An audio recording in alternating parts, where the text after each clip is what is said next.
Al contrario, muchas gracias y bueno, de antemano de igual forma agradecerles por la invitación, de darme la oportunidad de intercambiar puntos de vista a través de su instituto con el vasto número de alumnos con el que cuenta esta institución, y pues aquí listos para precisamente generar una lluvia de ideas y poder llegar a aportar algo a esta materia tan importante como es el juicio de amparo, tan trascendental como lo es el amparo, y poder aportar algo a los abogados, abogadas que nos están aquí acompañando. Bueno, me comenta que ya podemos iniciar, ¿no? Con la sesión, ok. Bueno, buenas tardes a todos, buenas tardes a todas. Para dar inicio con esta breve charla sobre un tema relevante, un tema muy trascendental, ¿no? El hecho de empezar o ver una publicación diciendo que podemos impugnar la jurisprudencia a través del amparo, pues evidentemente es de llamar la atención, porque es un tema controvertido y que obviamente da para mucho debate, como todos los temas de derecho constitucional, del juicio de amparo. Hoy no tampoco es la excepción. Lo cierto es que al hablar de esta cuestión de poder impugnar la jurisprudencia a través del juicio de amparo indirecto, del juicio de amparo directo, así como a través de los recursos previstos en la propia ley de amparo, nace precisamente de la reforma constitucional que se dio, obviamente, en junio del 2011 en materia de derechos humanos. Como todos ustedes, conocedores de derecho, saben que esta reforma estructural ya genera ahora una obligación general en esta materia de derechos humanos, una obligación general que deriva propiamente del artículo primero constitucional y del artículo primero de la Convención Americana sobre Derechos Humanos.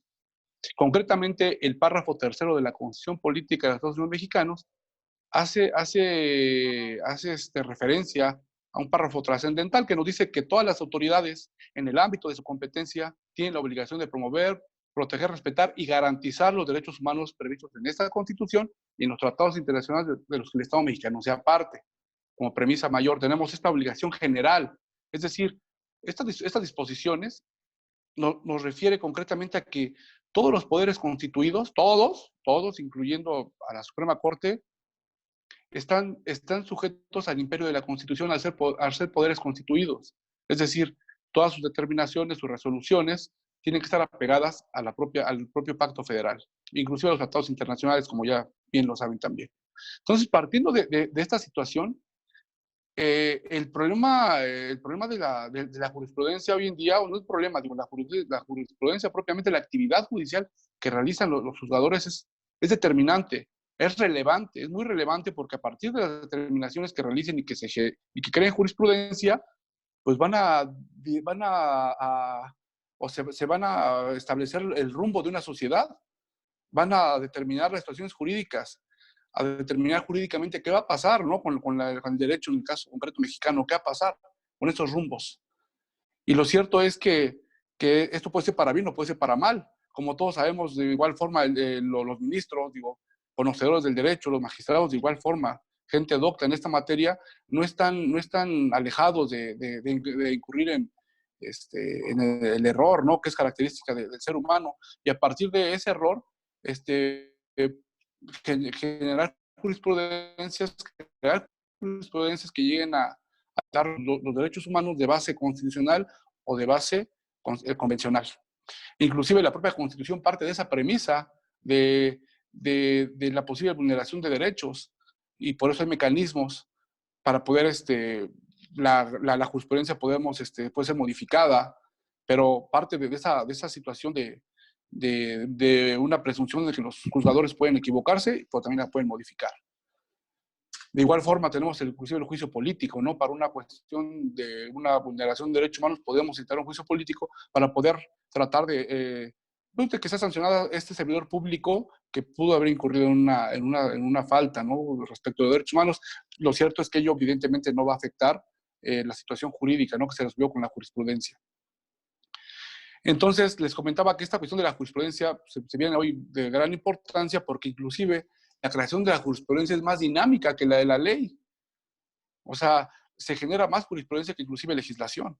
Y la propia jurisprudencia inclusive anticipa la ley. Hoy mismo ustedes saben, o lo comento, la propia ley de amparo está creada hoy con muchas disposiciones que antes eran jurisprudencia. Es decir, anticipó a la ley. De ahí vean la importancia de la jurisprudencia y de la importancia que tiene que haber sobre también el control, un control constitucional sobre la jurisprudencia, porque les reitero, los jueces, las personas, somos falibles, ¿no? Y obviamente que ojalá le tuviéramos jueces como lo manejaba el filósofo Ronald Dworkin cuando hablaba del juez Hércules, ¿no? Que así que un juez infalible, casi, ¿no? Pero pues no es el caso. Aquí tenemos muchas de las jurisprudencias que tenemos. Hay jurisprudencias paradigmáticas que ustedes también conocen, como la 293/2011, en donde se estableció la relación jerárquica del Tratado Internacional respecto de la Constitución. Y obviamente si hay una restricción constitucional, pues el tratado queda sometido. La 299/2013, en donde dice que no se puede ejercer un control de convencionalidad ex oficio en materia respecto de la jurisprudencia. Entonces, estas jurisprudencias de alguna manera, desde mi perspectiva, han violentado el texto constitucional y también la propia Convención Americana sobre Derechos Humanos. De ahí esta inquietud, es decir, bueno, la jurisprudencia, dada la magnitud e importancia que tiene, de alguna manera también debe de tener un control, una regulación, porque les reitero, hay mecanismos para poder modificarla, pero esos mecanismos, evidentemente, el gobernado o la persona no tiene legitimación activa para promoverlas y se dan una vez que se resolvió el caso concreto. Entonces, para cuando que pudiera haber una modificación de jurisprudencia, ya tuvo que haber sido aplicada. Entonces, por esa razón, si bien hay mecanismos, lo cierto es que el gobernado pues, está sujeto a que los órganos del Poder Judicial realicen esa actividad de modificación de la jurisprudencia, interrupción, qué sé yo. Pero lo cierto es que sería de un caso, una vez resuelto el caso concreto, donde posiblemente se violó estos derechos. Ahora bien, fíjense, esta inquietud surge ¿por qué? En la contradicción de tesis, en la 293/2011, el Pleno de la Suprema Corte empieza a hablar de la distinción entre una norma y una disposición en esta contradicción de tesis. Se me hizo muy interesante este parrafito que les voy a leer, en donde nos empieza a dar, el Pleno de la Suprema Corte nos empieza a dar las bases para definir la naturaleza jurídica es en donde, le digo, refiere concretamente, hace una distinción entre una disposición y una norma.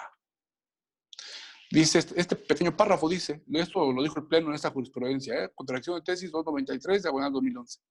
Dice, de acuerdo con esta distinción, la disposición alude al texto de un determinado ordenamiento, constitución, ley o reglamento, mientras que la norma hace referencia al significado que le atribuye a este texto. En este sentido, puede decirse que la jurisprudencia sería una norma porque atribuye significado a textos normativos a través de la actividad interpretativa que despliegan los tribunales. ¿Se dan cuenta de la trascendencia de este párrafo? Es decir, el propio Pleno de la Suprema Corte de Justicia está considerando a la jurisprudencia como una norma general. Luego entonces, si partimos de esta premisa de que se considera que la jurisprudencia que converge tiene identidad en algunas características con la ley, desde la perspectiva de la abstracción, obligatoriedad, no le veo por qué no podría intentarse una acción de amparo, directo o indirecto, les reitero, en contra de la propia jurisprudencia. Partiendo de este párrafo, les digo que es de la sentencia del Pleno de la Suprema Corte. Ustedes saben que el juicio de amparo procede contra normas generales. Yo puedo atacar una norma general en amparo indirecto y en amparo directo. Es cierto que me dirán por ahí también, la jurisprudencia es un acto de la Suprema Corte, es un acto de los tribunales colegiados de circuito y es una causal de improcedencia prevista en el artículo 61 de la ley de amparo. Es cierto. Pero si nos remitimos a la lectura de esos artículos, al 61, que nos habla de la improcedencia del juicio de amparo, concretamente la fracción 2 y la fracción 6, nos dice que el juicio de amparo es improcedente de la fracción 2 contra actos de la Suprema Corte de Justicia. Contra actos de la Suprema Corte de Justicia. Y dirán por ahí, bueno, la jurisprudencia, el pleno está facultado, el pleno y la sala están facultados para crear jurisprudencia. Luego entonces un acto, una creación es la jurisprudencia, por tal motivo pues el amparo es improcedente. Por ahí podríamos verlo. Lo cierto es que también el artículo primero de la ley de amparo me distingue entre actos, omisiones y normas generales. Le leo el artículo primero de la ley de amparo. Nos dice, el juicio de amparo tiene por objeto resolver toda controversia que se suscite, dice, por normas generales, actos u omisiones de la autoridad que violen los derechos humanos reconocidos y otorgadas para su protección. Ojo, dice aquí 103, fracción primera, es exactamente lo que se acabo de leer, hace una separación entre actos u omisiones de las normas generales. La norma general entendida como una norma de conducta general obligatoria emanada de la voluntad mayoritaria del Poder Legislativo. Es decir, hay una distinción clara. Y cuando la fracción 2 del artículo 61 me dice que el amparo es improcedente contra actos, no se está refiriendo a los actos como normas generales propiamente, porque les reitero, el artículo 1 de la propia ley de amparo y el 103, fracción 1, distingue de normas, de actos y de omisiones. Entonces, a partir de ahí y derivado de lo que les leí de esa sentencia de la contradicción de tesis 293, que la Suprema Corte en pleno empieza a entender que la jurisprudencia se equipara a una norma general, podríamos intentar una acción de amparo, en este caso concreto, precisamente controvirtiendo la constitucionalidad o inconvencionalidad de alguna disposición normativa. Verbigracia, les reiteraba, comentamos hace un momento de la contradicción de tesis 293, que establece que los derechos humanos de base convencional encuentran la restricción en la Constitución, ¿no? Entonces, desde ahí, desde esa perspectiva, vemos que entonces, ¿qué pasó con el bloque de constitucionalidad? ¿Qué pasó con el principio por persona? ¿Sí me explico? Desde mi perspectiva, esta contradicción de tesis pues, está violentando el texto constitucional. Está violentando ese texto constitucional precisamente porque está dejando de lado el bloque que ya habíamos logrado que se había logrado con la reforma constitucional. Y así mismo con el principio pro persona, que como ustedes bien saben es que la norma que ampara un mejor derecho es la que se debe de otorgar o aplicar al gobernado. Sin embargo, aquí me dicen, bueno, si una norma ampara un mejor derecho del tratado internacional, pero hay una restricción constitucional, solamente ese derecho humano de base convencional queda relegado. Y no solamente el pro persona, también una característica de los derechos humanos, que sería la indivisibilidad. Porque entonces estamos dividiendo derechos de base convencional y de base constitucional, quedan relegados partiendo con ese principio, rompiendo con esa estructura de la indivisibilidad de los derechos. Por eso les comento que evidentemente los jueces, los magistrados, si bien cierto, realizan una labor loable, titánica y de mucho conocimiento, además intelectivo, no son infalibles en sus determinaciones. Y esas determinaciones, pues, evidentemente, imagínense esta contradicción de tesis, o sea, tiene el tinte del propio de la ley, es la generalidad, porque todas las personas que se encuentran en el supuesto de la restricción, pues se les va a aplicar. ¿Y a cuánta gente se le va a aplicar esa contradicción, esta jurisprudencia, relegándola de los derechos humanos que pudiese haber de base convencional? ¿A cuánta? Será un grupo indeterminado, y al ser un grupo indeterminado de personas, puede inclusive constituirse una violación colectiva o masiva de derechos humanos, lo cual se encuentra prohibido por el reglamento de la Corte Interamericana de Derechos Humanos, el artículo 35.2. Entonces, es grave el asunto. Por eso les digo, partiendo de estas premisas, se podría intentar esta acción de amparo. Precisamente sabemos que que son, posiblemente esos son dogmas, son cuestiones paradigmas que ya los tenemos preestablecidos y que en otros tiempos hablar de esto evidentemente sería utópico, pero hoy en día con esta reforma en materia de derechos humanos, pues, y habiendo estas cuestiones, podemos intentar esas acciones precisamente para tratar que el derecho evolucione. Ustedes saben que el derecho se evoluciona, no es estático, constantemente está en movimiento. Y en aras de tener una mejor protección constitucional y maximizar el espectro protector de procedencia del juicio de amparo, sería bueno tomar en cuenta estas bases para poder intentarlo y crear el caminito y generar un control constitucional directamente respecto de la jurisprudencia.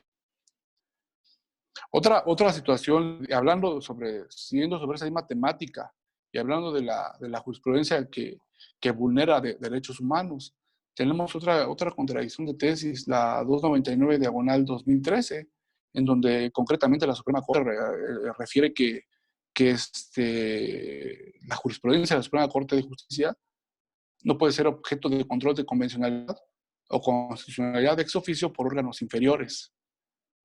Entonces, dice que obviamente porque el control de constitucionalidad concretamente se refiere, de constitucionalidad y convencionalidad, se refiere concretamente a los actos ley, es decir, a la creación del poder legislativo, no propiamente a la interpretación de la ley, que es la jurisprudencia, y por ahí se sale diciendo que no puede haber control de constitucionalidad ni de convencionalidad de manera oficiosa respecto de la jurisprudencia. Olvidando en esta sentencia que el propio caso que resolvió la condena que México tuvo por la Corte Interamericana, cuando resolvió la contradicción de tesis del caso Rosendo Radilla Pacheco, de 293, en su párrafo 339, de esta sentencia de 293, se pone por ahí esta sentencia de la Corte Interamericana, el párrafo 339, en donde dice que el control de convencionalidad se debe ejercer no solamente de la ley, sino también de la interpretación de la propia ley, es decir, de la jurisprudencia. Es decir, cuando la Corte cumplimenta a través de esa sentencia, cumplimenta con esa sentencia, dice la Corte que ese control tiene que ser no solo de la ley, sino respecto de la propia interpretación. Y aquí en esta contradicción de tesis, la 299, me dice que únicamente respecto de la ley, lo que obviamente pone al Estado mexicano en un incumplimiento de las sentencias de la Corte Interamericana de Derechos Humanos. Y como bien sabemos, el artículo 27 de la Convención de Viena sobre el Derecho de los Tratados prohíbe que los Estados partes impongan su derecho para el desacatamiento de las disposiciones de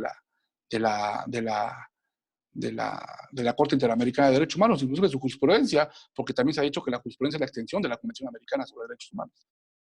Entonces, vean la trascendencia de poder impugnar a través del juicio de amparo estas disposiciones, viendo que tenemos esta posibilidad.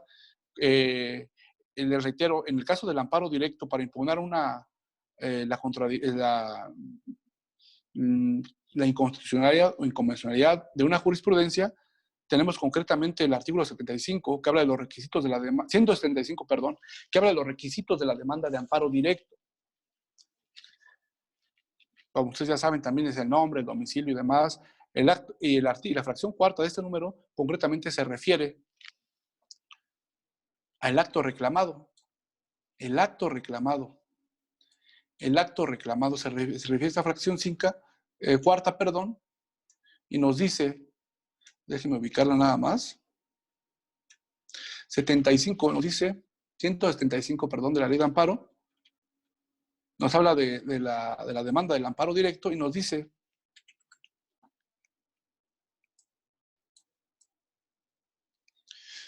que la demanda de amparo directo deberá formularse por escrito en el que se expresarán, y me voy a la fracción cuarta, dice el acto reclamado.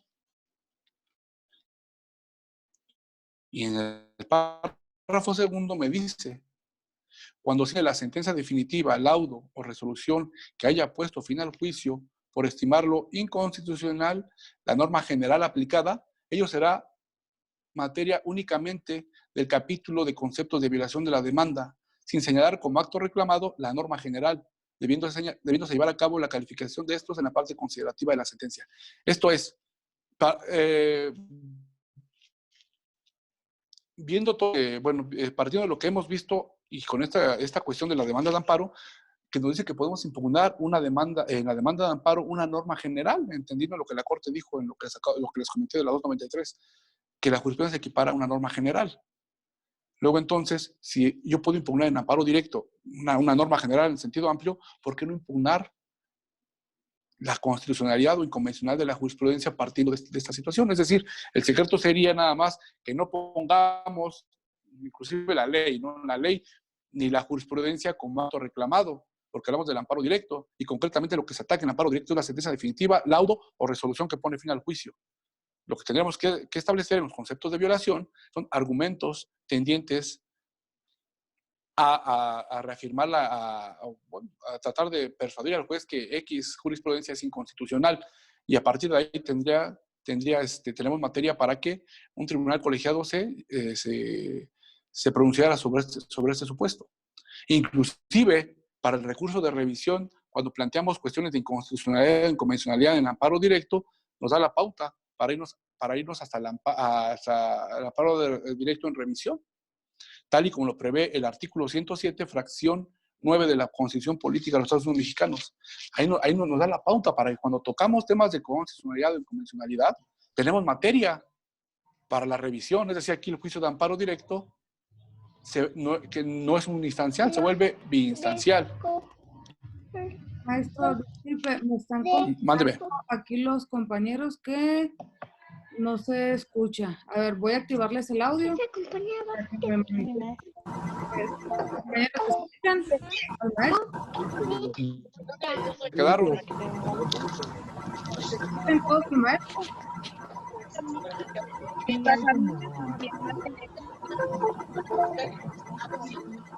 aquí un comentario del licenciado Mónica y mi Yo. Los micrófonos. Se lo envía a Uca, maestro.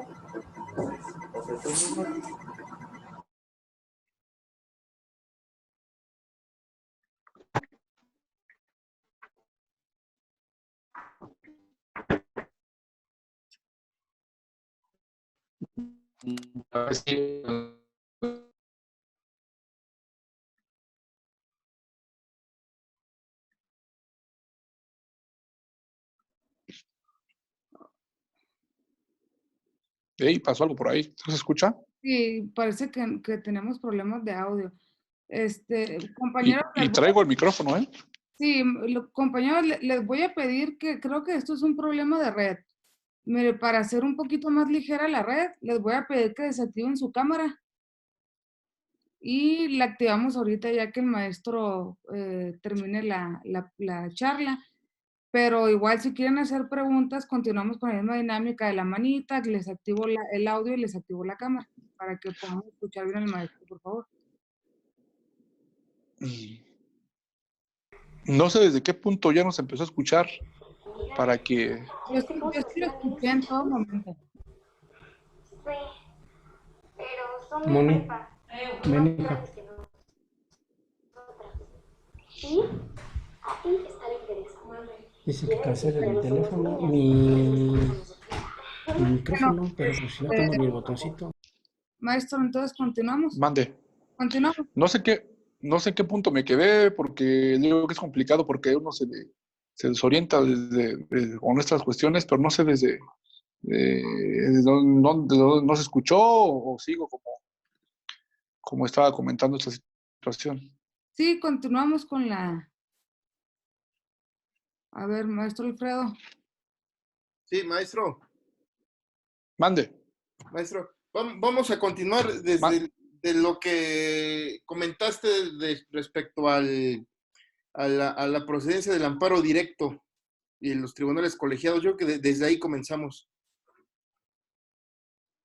Ok, retomando por estas fallas técnicas que siempre es complicado con estos medios, pero bueno, les comentaba que partiendo de lo que estábamos viendo desde un principio de que se equipara la propia Pleno de la Corte, ha equiparado a través de esa sentencia de la contradicción 3293, ha equiparado a la jurisprudencia como una norma general, y al ser una norma general, precisamente el amparo es totalmente viable, si así lo considera la Suprema Corte. Es totalmente viable, les reitero, por la interpretación que hizo en esa contradicción, es totalmente viable, les digo, porque obviamente podemos impugnar una norma general en amparo directo y en amparo indirecto. Les comentaba del amparo directo, que el artículo 175 de la ley de amparo obviamente nos habla de los requisitos que se debe llevar una demanda de amparo directo. Y nos dice concretamente en la fracción cuarta, se refiere al acto reclamado. Y el acto reclamado, les reitero, que indefectiblemente debe de ser la sentencia definitiva, laudo o resolución que pone fin al juicio. Pero si queremos atacar una norma general, llámese ley, llámese reglamento, mando municipal o inclusive una jurisprudencia como norma general, no la tenemos que señalar como acto reclamado. Por una sencilla razón, porque el tribunal colegiado carece de competencia para conocer de amparo contra normas generales. Por eso el párrafo cuarto nos dice, solo no la señales como acto reclamado, el acto reclamado es la sentencia, pero en los conceptos de violación, tú puedes establecer argumentos tendientes a determinar la inconvencionalidad o inconstitucionalidad de X norma general. Entonces, esa es la cuestión para el amparo directo. Esa es la cuestión.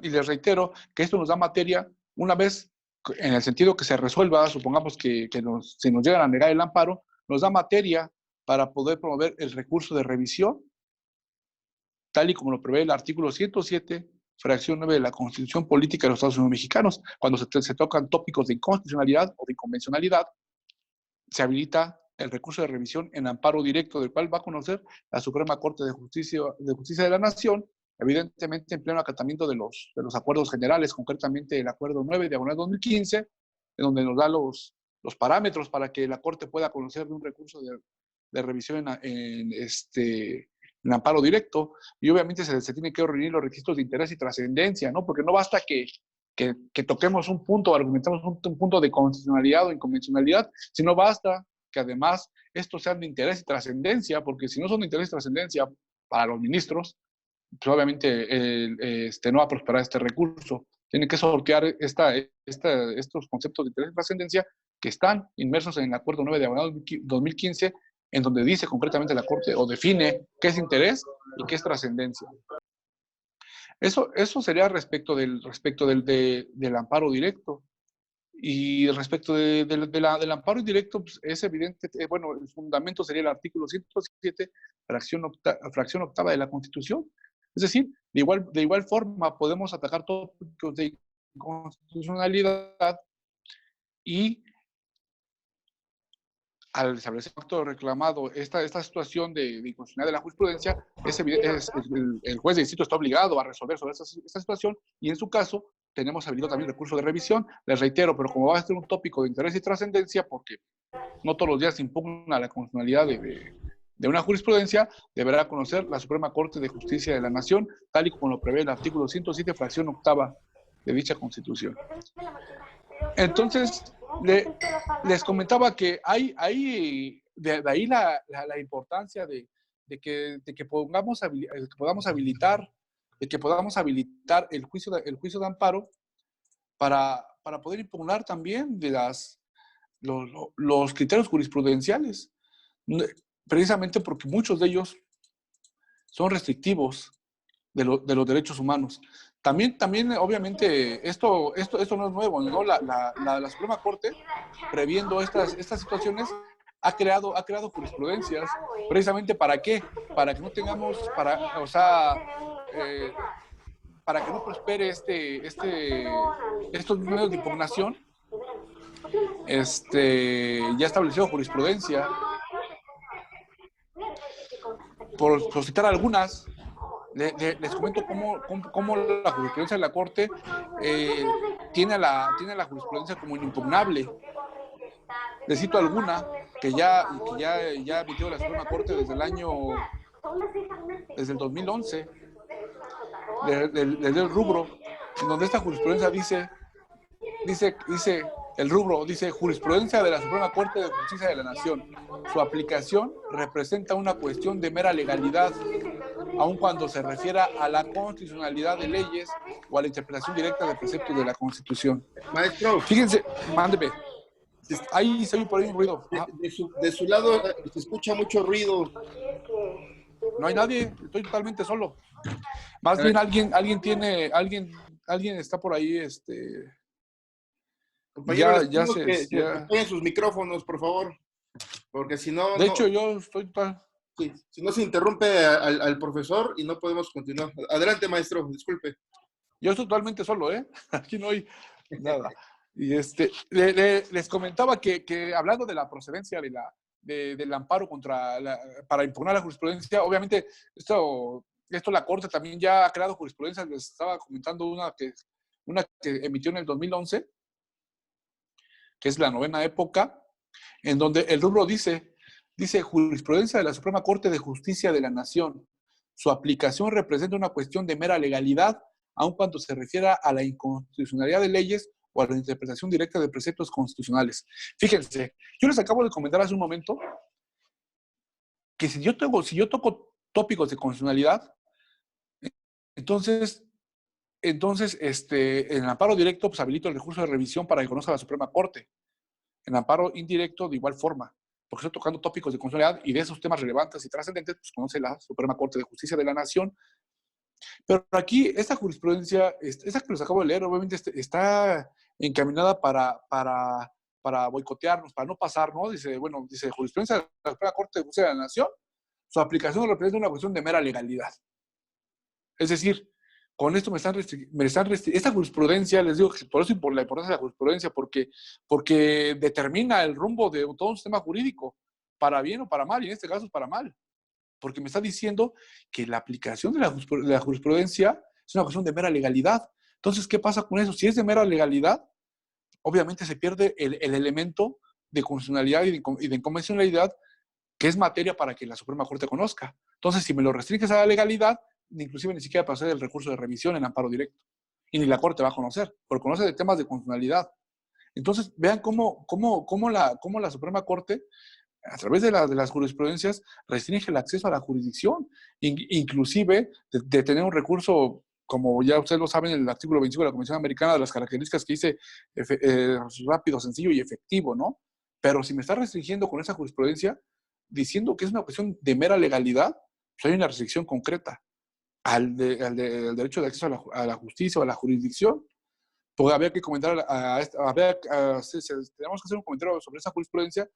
Tenemos que decir que sí es aplicable, pero cuando impugnamos únicamente la aplicación del juez. Es una cuestión de mera legalidad. Pero si yo aparte impugno la aplicación de la jurisprudencia, más introduzco temas de constitucionalidad respecto de la jurisprudencia, es más que evidente que el amparo tendría que prosperar o el recurso de revisión.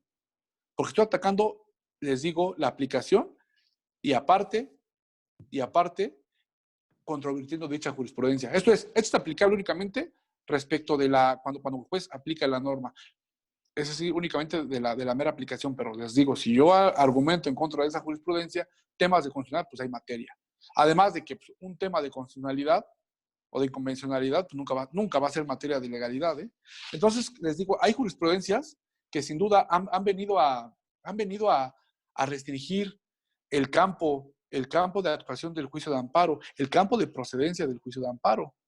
¿Sí me explicó? Entonces, había que de igual forma cuestionar estas jurisprudencias, que tuviéramos esa posibilidad o intentarlo para generar el camino y evolucionar en la materia constitucional, haciendo al juicio de amparo acorde a la Convención Americana, como el propio artículo 25 también dice que hay que desarrollar las posibilidades del recurso.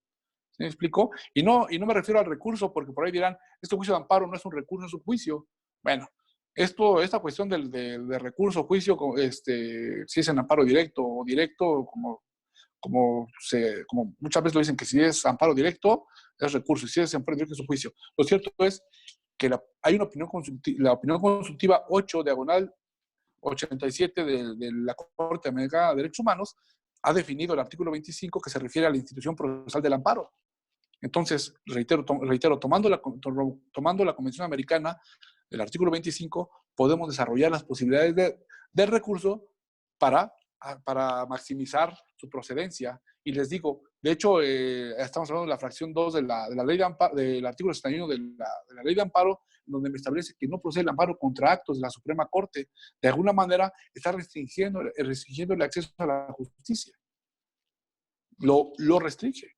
Y de hecho, muchas causales de improcedencia de la ley de amparo, déjenme decirles, no tienen base constitucional. Entonces, les digo, de ahí la importancia de esta situación. La otra fracción en estudio, ya hablamos de la fracción 2, también podemos hablar un poco de la fracción sexta, que dice que el amparo es improcedente. La fracción sexta, el artículo 61 de la ley de amparo, que dice que el amparo es improcedente contra resoluciones de los tribunales colegiados de circuito. ¿Se me explicó? Dice contra resoluciones de los tribunales colegiados de circuito.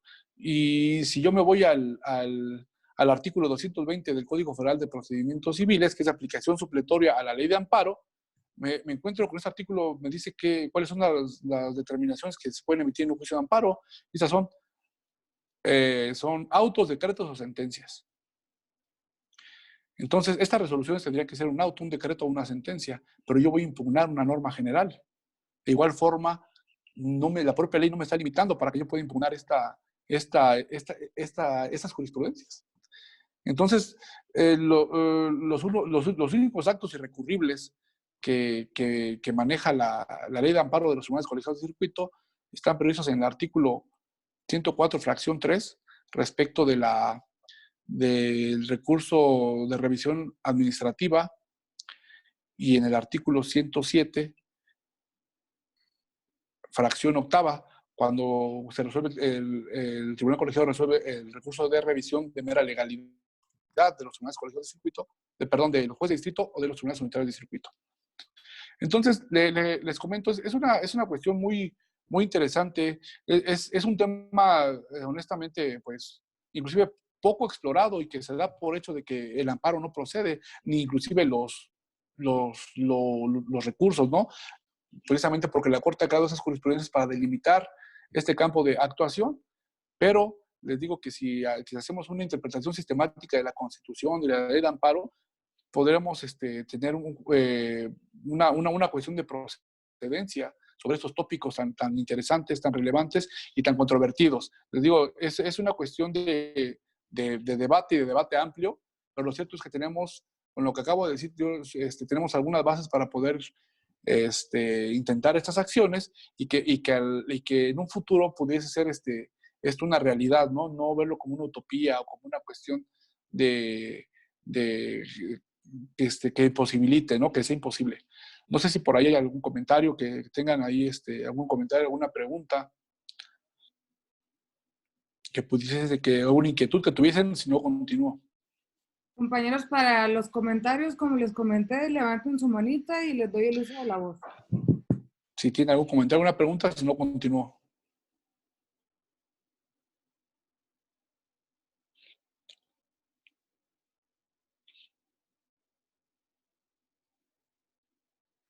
Creo que continuamos, maestro. Sí, ok. Nos comentan en el chat que todo muy bien, muchas gracias. Y que si podría repetir el artículo de la ley supletoria de la ley de amparo. Es el artículo 220 del Código Federal de Procedimientos Civiles, de aplicación supletoria de la ley de amparo. Y el maestro Gonzalo Covarrubias, a quien le mandamos muchos saludos. Mi buen amigo. Sí, nos comenta que por lo que se ve solo preguntas, excelente. Entonces comenzamos, maestro. Sí, nada más. Les comentaba que estas situaciones están por ahí del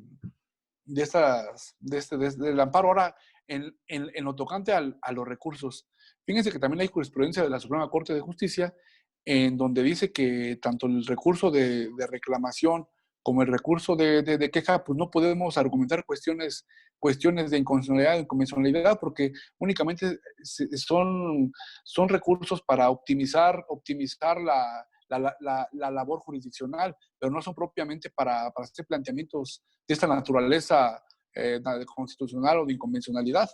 Entonces, esta es otra cuestión que restringe nuestro juicio de amparo, precisamente porque si yo no tengo la posibilidad a través del recurso de queja o de reclamación impugnar una disposición procesal, cuando me sea aplicado, por decir, en un recurso de reclamación, en el acuerdo de trámite se me aplica una jurisprudencia, o una ley, o una jurisprudencia que yo considero que es contraria a la Constitución, pues yo no la puedo impugnar, porque son temas de mera legalidad. Yo no puedo impugnar ahí constitucionalidad o convencionalidad de acuerdo a la jurisprudencia de la Corte.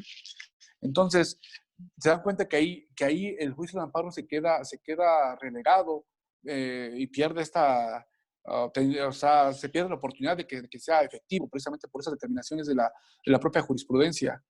Entonces, es una cuestión que tiene que ser tomada en cuenta, y les reiteraba hace un momento, la propia Convención Americana, el artículo 25, habla de desarrollar las posibilidades de este recurso. ¿Sí? Entonces, si pudiésemos desarrollar estas posibilidades, podríamos impugnar también temas en recurso de queja y en recurso de reclamación. Les pongo un ejemplo. Fíjense, el artículo 104 de la Ley de Amparo nos habla del recurso de reclamación. Y dice que este recurso de reclamación procede contra los acuerdos de trámite emitidos o dictados por los presidentes del Pleno, de las salas o de los tribunales colegiados de circuito. ¿Y qué es un acuerdo de trámite? Pues todas las determinaciones que resuelvan los tribunales colegiados distintos a la sentencia. Eso es un acuerdo de trámite. Imagínense que promovemos amparo directo y nos desechan la demanda de amparo. La demanda de amparo directo nos la desechan. Pues yo tendría la posibilidad de proveer recurso de reclamación. El recurso de reclamación tengo esa posibilidad de promoverlo, pero, permítanme un segundo, déjenme buscar la ley orgánica. Maestro, tenemos una pregunta del compañero Roger Place.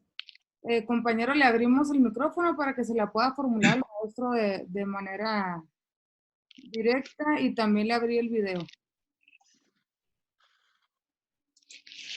¿Sí? Roger Place. Sí, cómo no, buenas tardes.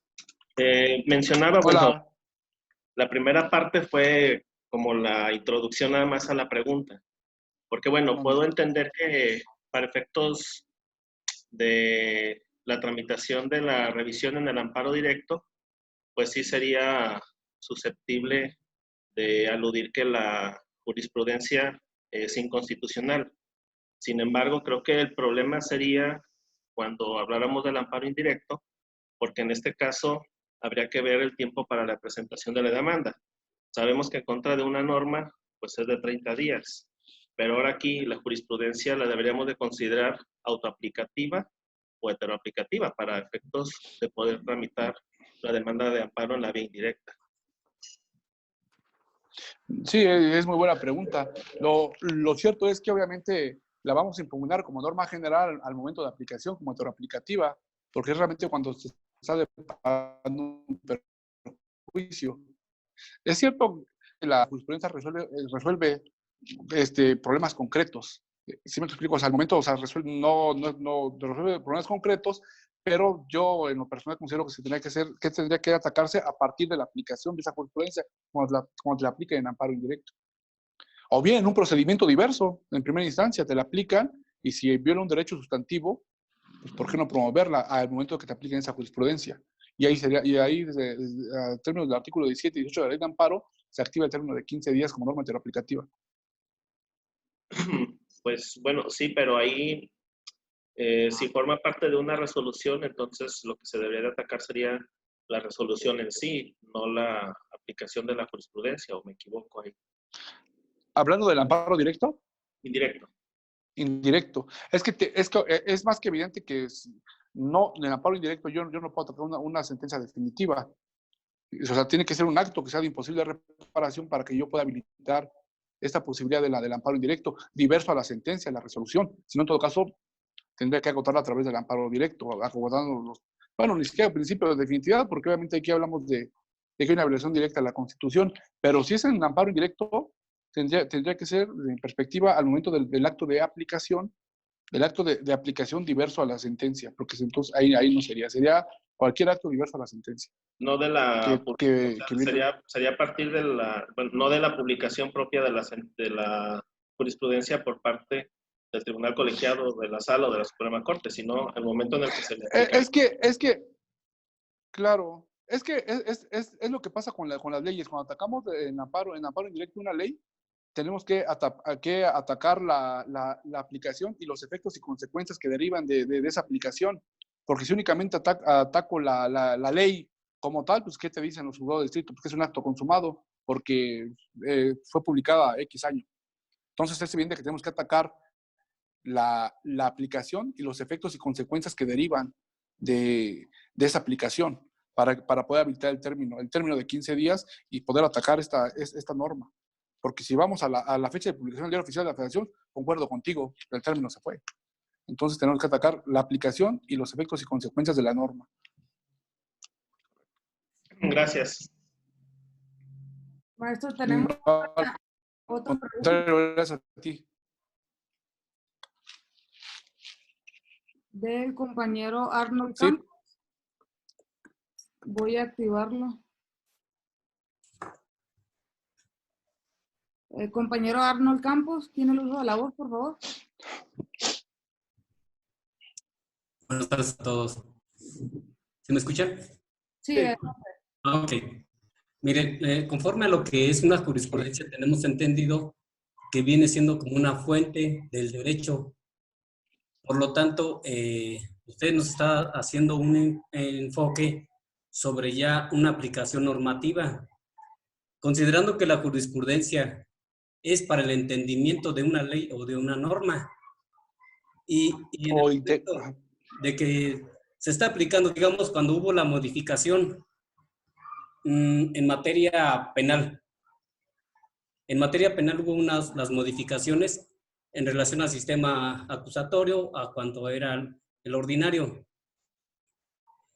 Cuando comienzan a hacer nuevamente las jurisprudencias sobre el sistema acusatorio, pero conforme a la retroactividad de la ley, a mí me convendría una jurisprudencia siempre y cuando no me perjudique, siempre y cuando es el principio pro reo.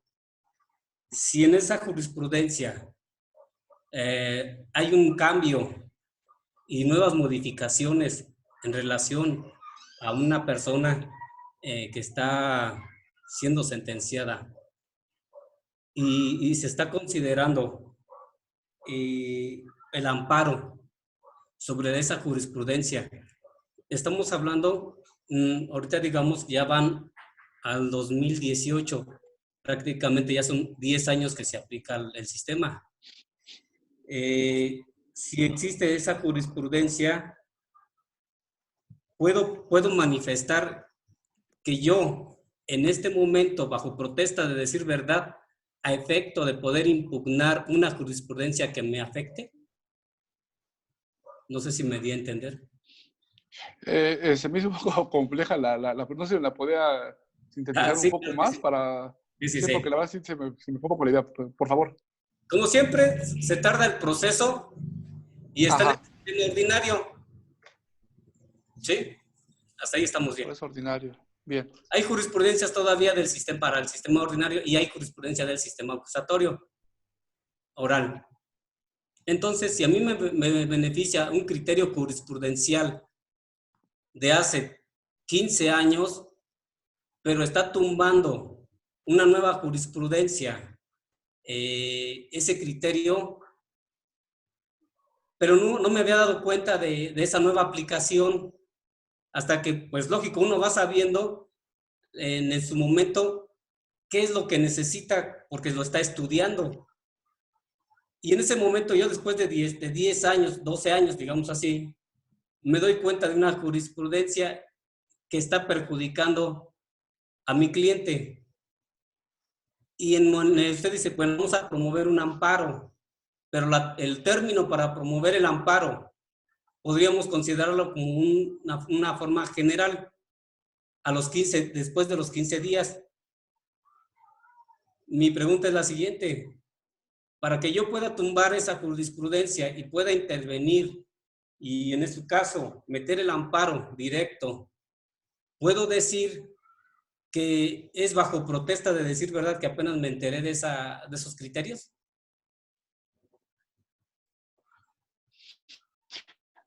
Bueno, no, eso es una cuestión, obviamente ustedes saben que las jurisprudencias pues, están obviamente en el diario oficial de la Federación y obviamente por ahí hay jurisprudencia también sobre que era estas cuestiones como hecho notorio.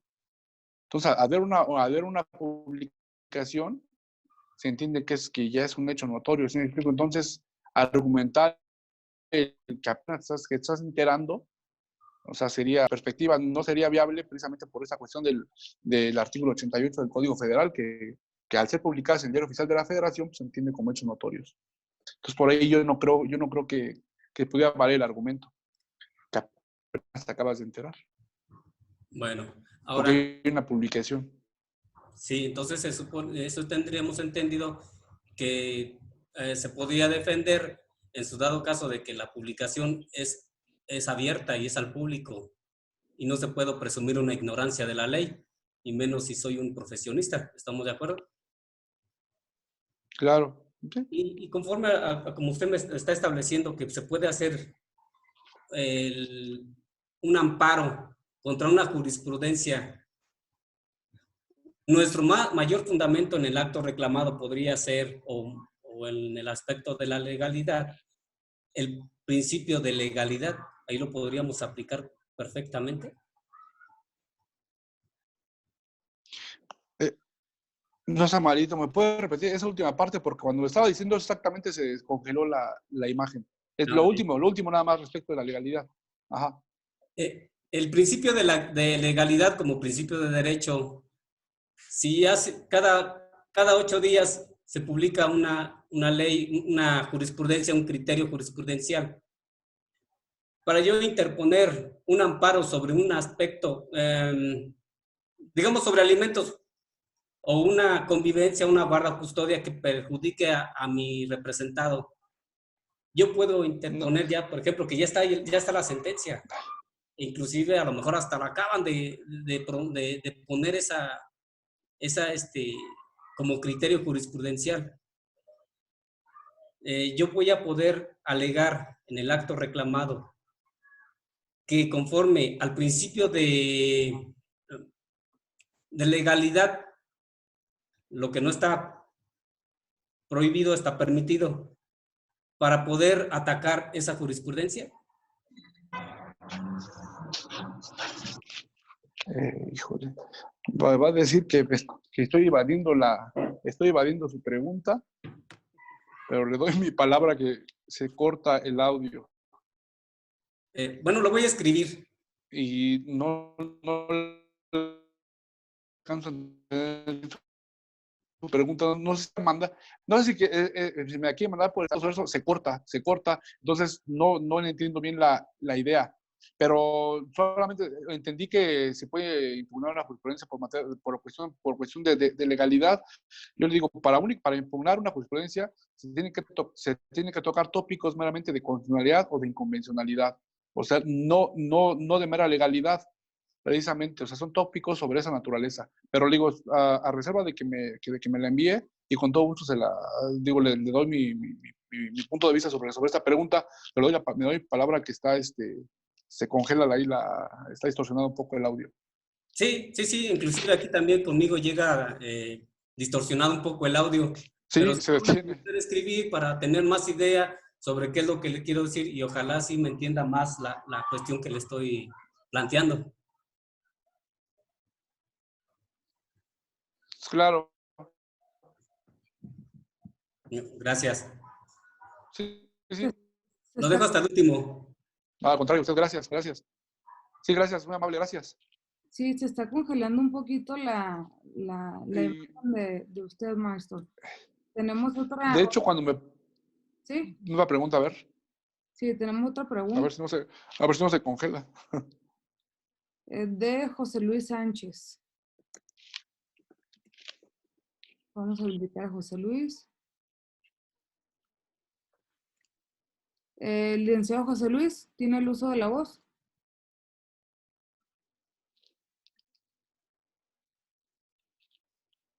José Luis Sánchez Velasco.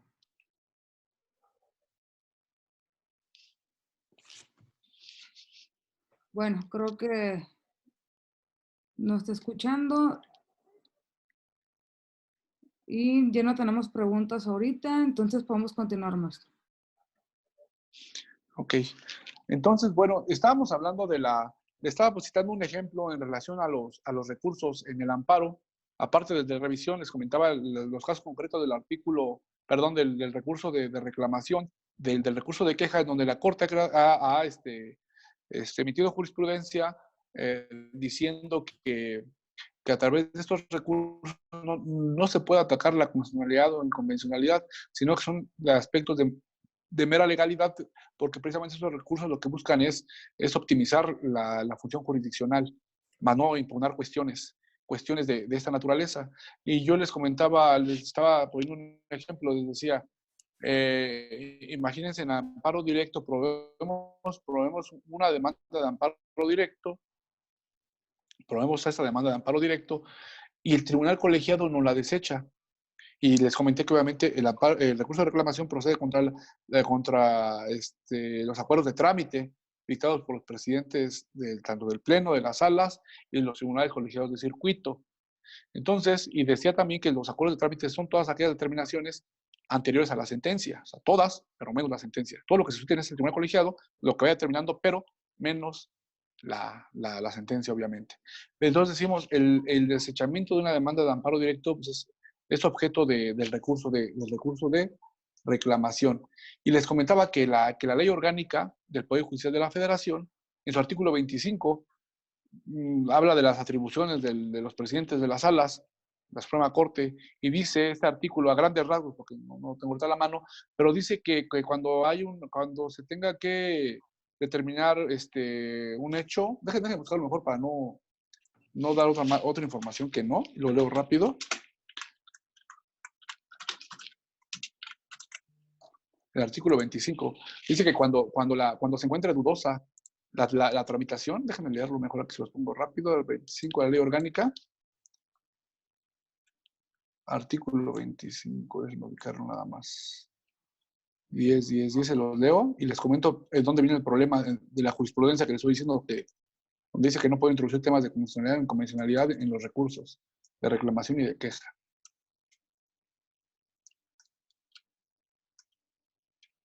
Dice el artículo 25 nos refiere, son atribuciones del presidente de la sala, dice, dictar los trámites que procedan en los asuntos de la competencia de la sala respectiva. Y aquí viene lo interesante. En caso de que el presidente de una sala estime dudoso o trascendental algún trámite, designará a un ministro para que someta un proyecto a la misma sala a fin de que éste decida lo que corresponda.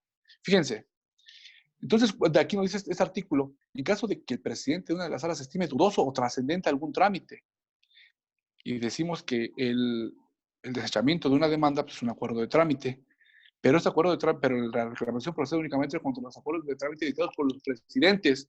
¿Y qué pasa si el presidente del Pleno, de las salas o del tribunal colegiado opta por este artículo y dice, pues el trámite es dudoso, y para tal motivo voy a designar un ministro para que realice el proyecto? Es decir, el desechamiento ya no va a estar firmado por el presidente de la sala respectiva, sino por otro ministro. ¿Y qué pasa con mi recurso? Pues si ya no lo firma el presidente, el acuerdo de trámite no se firma por el presidente, entonces me quedo en ese momento sin recurso. Y vean cómo entonces es importante que en los recursos de reclamación y de queja tengamos la posibilidad también de impugnar tanto jurisprudencias como evidentemente la ley, en este caso la ley orgánica del Poder Judicial de la Federación, porque porque si me aplica esa disposición, pues obviamente, al no ser frenado por el presidente de las salas, pues ya me dejaron sin recurso. ¿Y qué pasa con este artículo? Pues obviamente este artículo es inconstitucional, es inconvencional, porque niega el acceso a la jurisdicción, niega la situación de tener un recurso, o me imposibilita tener un recurso efectivo. ¿Sí me explico? Entonces, de ahí que esas jurisprudencias que me dicen que no puedo introducir cuestiones de constitucionalidad o de legalidad, de inconstitucionalidad o de convencionalidad, perdón, en los recursos, pues de alguna manera también me está restringiendo este acceso a la jurisdicción, y por tal motivo esa jurisprudencia hasta cierto punto es inconstitucional e inconvencional. De ahí la trascendencia de que tenemos que desarrollar las posibilidades del recurso para maximizar la procedencia de estos y con ello garantizar el ejercicio de los derechos humanos y las garantías de su protección, tal y como el artículo 25. El artículo 25 en relación con el artículo primero de la Convención Americana y primero de la Convención Política de los Estados Unidos Mexicanos. Entonces, estos son temas, le digo, que tenemos que ir desarrollando precisamente para buscar de alguna manera combatir estos actos en sede interna de la Suprema Corte de Justicia. Lo cierto es que bien podría impugnarse, les reitero, de las no, los plenos de circuito para que el pleno sea el que pueda resolver todas esas controversias de constitucionalidad o convencionalidad. Y en su caso, si también no son adversas, una vez llegada al pleno de la Suprema Corte de Justicia, pues tenemos habilitada la posibilidad de irnos a la Comisión Interamericana de Derechos Humanos y hacer una denuncia respecto de esa jurisprudencia que pudiese vulnerar derechos humanos, como ha acontecido, les digo, con la contracción de tesis, concretamente la 293, la 299, ahí no se interpretó, no se metió el estudio de la constitucionalidad del artículo 217 de la ley de amparo, que habla de la estructura normativa o de una cuestión jerárquica de la obligatoriedad de la jurisprudencia. Dice que es obligatoria y te la manda en escala, ¿no? La del pleno, la de sala se sigue en escala. O sea, una cuestión jerárquica que ya había desaparecido con el principio pro persona, ¿no? Entonces aquí, como no se estudió la constitucionalidad del artículo 217, pues resulta que dicen que pues no es obligatoria, y este acatamiento obligatorio para los jueces, ¿no? Entonces le digo que hay muchas jurisprudencias que determinan el sentido de la legislación, el devenir de una sociedad, ¿no? Es la que resiente estos efectos de la jurisprudencia negativa, que les reitero otra vez, que al ser aplicada a un grupo indeterminado de personas, es cierto que resuelve casos concretos, estoy de acuerdo, la jurisprudencia, casos concretos, pero al caer en los supuestos de esa jurisprudencia, un grupo de personas, pues obviamente se vuelve una colectiva de derechos humanos, de ahí la trascendencia de poder impugnar derechos humanos. No sé si por ahí hay algún comentario más, alguna situación. No, maestro, no tenemos preguntas ahorita. No vio el chico la pregunta del abogado que nos estaba comentando, porque yo quería escribir. No le he enviado. Pero a ver si le podíamos dar. Porque sí nos quedamos con esa situación. Entonces, en síntesis, lo que a grandes rasgos les comento que esta cuestión de la jurisprudencia, pues es evidente que no debe de escapar del imperio de la Constitución, de los principios que ahí nos establecen, precisamente porque de crear jurisprudencias que sistemáticamente se encuentren vulnerando estos derechos, obviamente hay una cuestión de denegación de justicia al no permitirnos impugnar esas determinaciones. Esto es a grandes rasgos, esta es la situación que yo quería comentar. Obviamente por el tiempo que era de 1 hora, y la otra hora se supone que es de preguntas que se pudieron haber suscitado. Y les digo otra vez, o sea, si bien les digo, hay procedimientos internos para poder modificar, sustituir o interrumpir la jurisprudencia, pero esos procedimientos son propiamente de los tribunales de amparo, ¿no? de los encargados que ellos pueden hacer esa situación. El gobernado, la persona como tal, no tenemos legitimación activa para poder llevar a cabo estos procedimientos. Les reitero, a la persona que realmente se vaya a ver afectada con una disposición normativa que a lo mejor lo prive de su casa o de algún derecho, a lo mejor se puede interrumpir ese criterio, modificar ese criterio, pero posterior a la determinación de su juicio. Él ya, bueno, pues ya qué bueno que se compuso, qué bueno que ya se modificó ese criterio, pero mientras tanto, pues a mí ya me violentaron mis derechos. A esta persona van a ser modificadas, ¿eh? Entonces, de ahí esta importancia que pues, pudiésemos tener esta posibilidad nosotros, las personas, los gobernados, de poder implementarlo, intentarlo y poder, les reitero, obtener un recurso en aras de que el juicio de amparo evolucione y que sea acorde realmente a los preceptos constitucionales, realmente a una teoría de derechos humanos y no propiamente a una teoría sobre las garantías individuales, que es otro tema muy interesante, ¿no? Que hablamos de paradigmas de derechos humanos, paradigmas de garantías individuales, que son cosas muy distintas, pero lo cierto es que esto hace nugatorio el acceso a la justicia precisamente por las jurisprudencias que la Suprema Corte ha tenido a bien elaborar, pero que desde mi perspectiva sí hay una vulneración de derechos que pudiéramos dicen, y en su caso, pues les digo, tenemos habilitada la acción de irnos a un tribunal internacional, si no tuviéramos respuesta, pero estaríamos agotando el procedimiento interno. Con esta cuestión, concluyo la hora que nos comentara, bueno, a la que teníamos como tiempo para desarrollar esta idea, y ya nada más esperaría yo del otro lado que si hubiera comentarios, críticas, todo es bienvenido, como quiera que sea, todo aporta para poder evolucionar, ¿no? sobre estos temas. Sí, muy bien. Muchas gracias, maestro. Tenemos una pregunta de Alfredo Calderón. Maestro, tiene el uso de la voz. Sí, maestro. No, para concluir este breve curso, sería interesante que les pudiera nuevamente puntualizar a nuestros alumnos cómo pueden ellos hacer un planteamiento en una demanda de amparo directo para poder combatir una jurisprudencia que es inconstitucional o inconvencional. Ok. Sí, les comentaba que toda esta cuestión parte de la contradicción tesis 293, en donde obviamente el Pleno de la Suprema Corte hace una distinción entre disposición y norma, y ahí llega a la conclusión de que la jurisprudencia es una norma, porque interpreta las disposiciones. Entonces, a partir de esta determinación de la Suprema Corte, entendemos que si la jurisprudencia es una norma general, les digo que entonces tenemos abierta la vía para poder promover el amparo en este caso directo. Decimos, les dije que el artículo 175 de la Ley de Amparo nos habla de los requisitos de la demanda del amparo directo. Y la fracción cuarta de esta Ley de Amparo nos dice que tenemos que señalar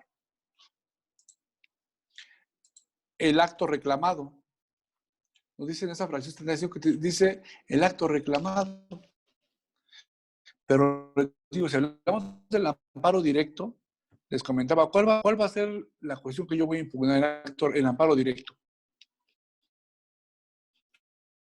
Definitiva, la solución que pongo al final, mi acto de reclamación, porque posiblemente me aplicó un tribunal colegiado, un órgano de apelación de segunda instancia, aplicó en la apelación, al resolver la apelación, yo puedo impugnar esa justicia en algo directo, pero tengo que hacer en la parte considerativa, es decir, en los conceptos a combatir la inconstitucionalidad o inconvencionalidad de la ley de amparo, pero como concepto de violación. Yo no lo tengo que señalar como acto reclamado, como concepto de violación. Y de ello va a conocer el Tribunal Colegiado de Circuito, les reitero, y si la determinación no es adversa, como quiera que sea, como yo ya establecí argumentos de constitucionalidad o inconvencionalidad, tengo habilitada la posibilidad de proveer el recurso de revisión. El recurso de revisión del cual conocerá la Suprema Corte de Justicia. Y este recurso de revisión en amparo directo, les comentaba que está previsto en el artículo 107, fracción 9 de la Constitución. 107, fracción 9 de la Constitución. Ahí es donde yo puedo, ahí es donde me habla de que puedo introducir aspectos de inconstitucionalidad, incomisionalidad en el recurso de revisión, en donde va a conocer la Suprema Corte de Justicia, siempre y cuando se adecue comentaba con el acuerdo 9 de agosto 2015 del Pleno de la Suprema Corte de Justicia, de los acuerdos generales. Entonces, por ahí yo podría impugnar. Si son temas de mera legalidad, obviamente no va a prosperar. Si son temas de constitucionalidad, tenemos materia para recurso de revisión. No sé si queda claro o tengan alguna duda por ahí. Bueno, maestro, tenemos una pregunta. Que si puede repetir el número de la jurisprudencia, por favor. ¿De cuál de todas? A ver, le voy a abrir el micrófono al compañero. ¿De cuál? Sí. Porque se ¿De me... cuál jurisprudencia? A Roger.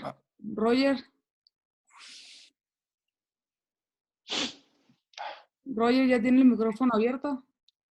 Sí, es que... ya el compañero Jorge Cruz me la contestó. No sé si me escucha. Sí, se escucha.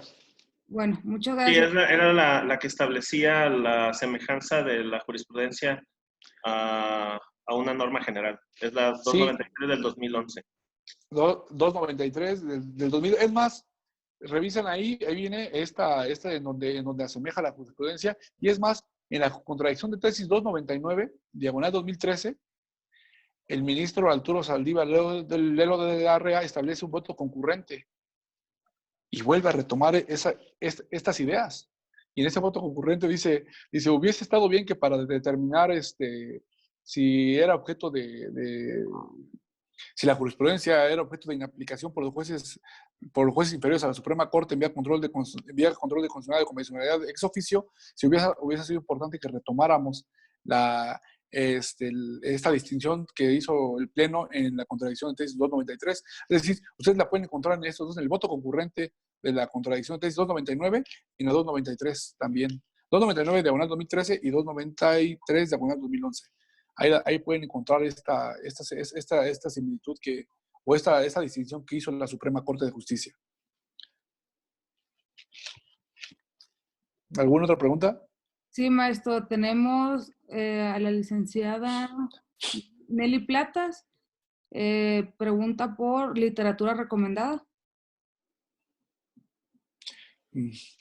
Bueno, obviamente hay libros muy buenos de amparo. Tenemos, en nuestro país tenemos la fortuna de tener muy buenos constitucionalistas y muy buenos amparistas. Evidentemente, pues, se pueden leer al doctor Alberto del Castillo del Valle, es un conocedor de tema de amparo y tiene obviamente ardua trayectoria en estos temas.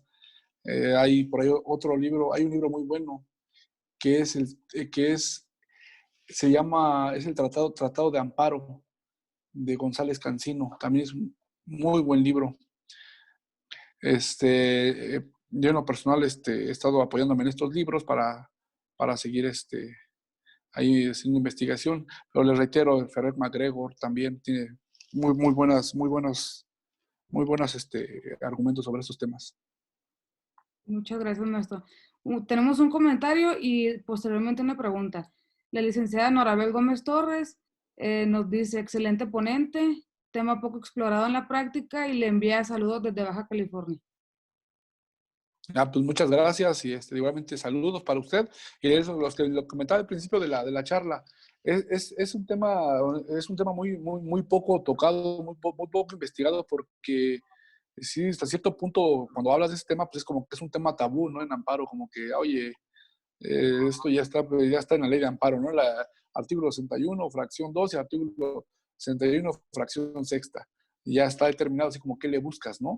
Pero bueno, pues aquí con esta contradicción de tesis que la estamos comentando, pues como que nos están abriendo un panorama, nada más cuestión de que lo planteemos y lo llevemos a cabo para abrir la brecha.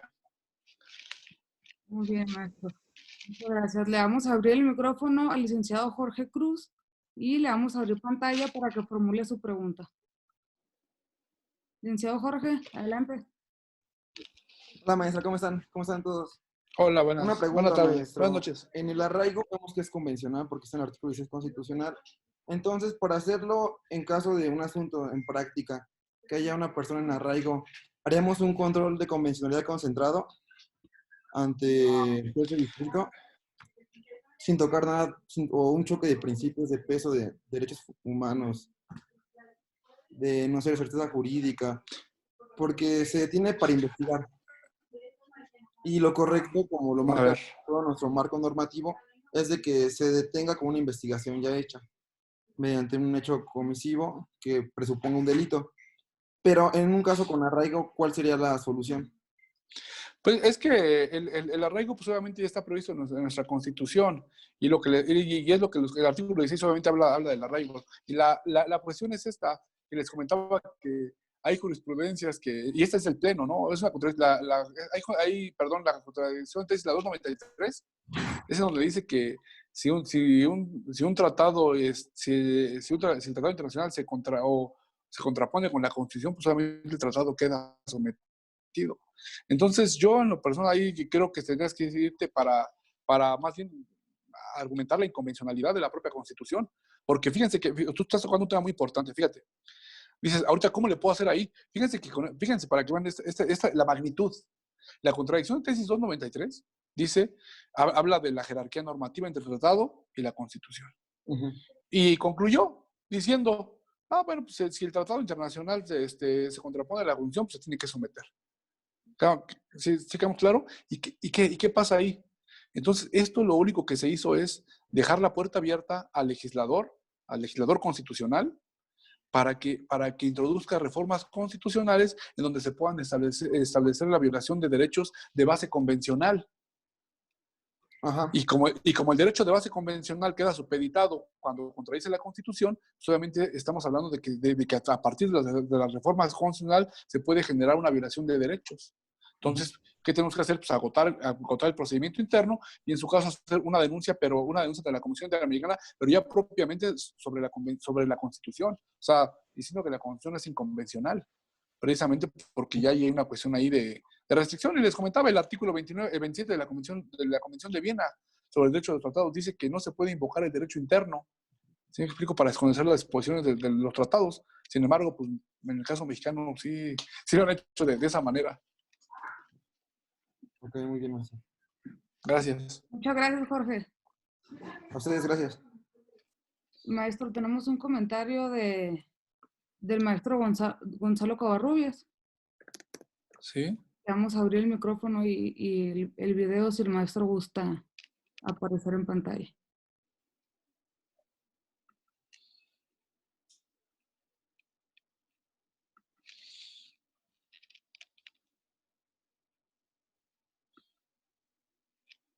Tenemos aquí.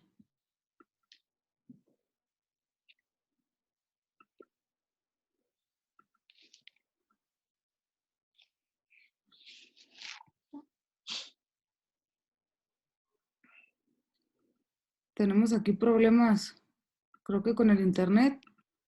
Sí, suele pasar. Ahí está ya. Estos medios. Maestro Gonzalo, buenas noches. Creo que ya se la volvió a pausar. Sí se pausó. Que se le activó y se le volvió a desactivar.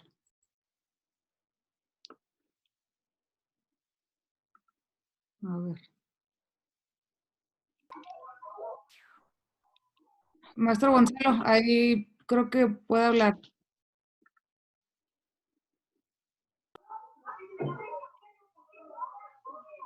Sí, maestro, buenas noches. Bueno, creo que no, nos comentaba, ¿quién nos lo escribió? Y dice así, no sé, pero es un tabú porque muchos juzgadores lo asocian con una intromisión en la independencia judicial. Más que como un instrumento de seguridad jurídica, es un mundo ese tema. Era un comentario que hacía el maestro. ¿Gonzalo Covarrubias? Sí. Sí, fíjense que sí, eso es muy cierto lo que comenta el maestro Gonzalo Covarrubias, buen amigo además, y excelente amparista.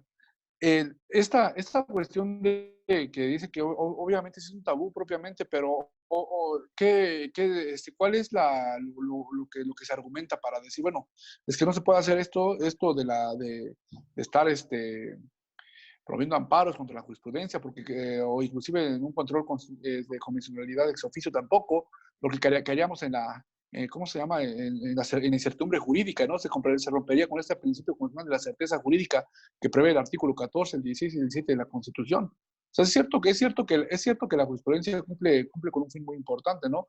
Como es la certeza jurídica y la previsibilidad. Estoy de acuerdo. O sea, esa previsibilidad de que las autoridades, los jueces, las personas, los gobernados, como quieramos llamarle, sabemos cómo se va a resolver un juicio. Y sabemos cómo se va a resolver precisamente porque ahí están esas directrices que se establecen a través de la jurisprudencia. Eso obviamente es hasta lógico. Pero hablando de jurisprudencias que violan derechos humanos, que ahí sí entrarían en choque dos principios constitucionales, uno el de certeza jurídica y otro el de supremacía constitucional. Imagínense que tengamos, como lo hemos visto, jurisprudencias que violan derechos humanos y decimos, pero está bien, porque nos otorgan certeza jurídica. Pues yo mejor diría, pues prefiero que impere el texto constitucional, o sea, que impere la supremacía constitucional sobre la certeza jurídica de jurisprudencias que violan la Constitución, que violan derechos humanos. O sea, había un choque ahí interesante entre certeza jurídica y supremacía constitucional. Y obviamente, desde mi perspectiva, tendría que prevalecer la supremacía constitucional sobre la certeza jurídica de jurisprudencias inconstitucionales o inconvencionales. Muy bien, maestro. Le voy a abrir el micrófono al licenciado José Luis Sánchez y posteriormente a Roberto Rossi. Sí, gracias. José Luis Sánchez, buenas noches, adelante, por favor. No sirve su audio. Sí, ahí lo escuchamos. Ya no se escucha.